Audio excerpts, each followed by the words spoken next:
Bangladesh national football team AFC Asian cup qualification match খেলতে বর্তমানে team আছে ইন্ডিয়ায় এবং ইন্ডিয়ার বিপক্ষে তারা একটি ম্যাচ খেলবে, সেটা একটা বড় নিউজ। তার পাশাপাশি বাংলাদেশ ফুটবলে ব্রেকিং নিউজ হচ্ছে ফাহমিদুল, কারণ কুস কাবরেরা এবং ফাহমিদুলের মধ্যে সঠিক কী ঘটেছিল তা হয়তো আপনারা জানেন না, তাই বাংলাদেশি সংবাদপত্র দৈনিক যুগান্তর বিষয়টি তদন্ত করেছে।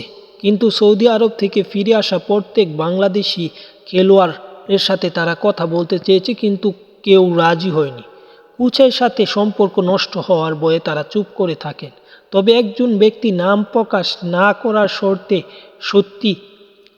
সত্যি কথাটি বলেছেন, সে হিসেবে বা সূত্রটি জানিয়েছেন। সেই সূত্র বা যুগান্তরের সূত্র অনুযায়ী বাংলাদেশ দলে কি হয়েছিল তাই জানব। মূলত ফাহমিদুল যখন দলে যোগ দেন তখন কাবরেরার উত্তেজনা আত্মবিশ্বাস ছিল, যেন তিনি খেলার পরিবর্তনকারী একজনকে আবিষ্কার করেছেন।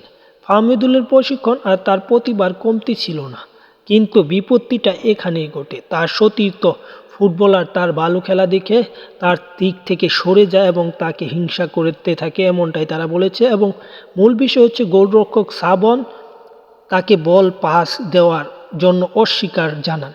কেবল একবার দুবার এটা করেনি, এটা একাধিকবার করেছে। হতাশ হয়ে ফাহমিদুল কোচের নজরে বিষয়টি আনেন এবং ব্যাখ্যা দাবি করেন, কিন্তু বিষয়টি সমাধান করার পরিবর্তে কোচ কাবরেরা মিজাজ হারিয়ে ফেলে। কিছুক্ষণের মধ্যে পরিস্থিতি আরও খারাপ হয়ে যায় এবং শেষ পর্যন্ত ফাহমিদুলকে দল থেকে বাদ দেওয়া হয়, যার ফলে বিতর্কের অবসান ঘটে। এটাই হচ্ছে মূলত দৈনিক যুগান্তরের সূত্র অনুসারে যে বিষয়টি তারা জানিয়েছে সেইটাই।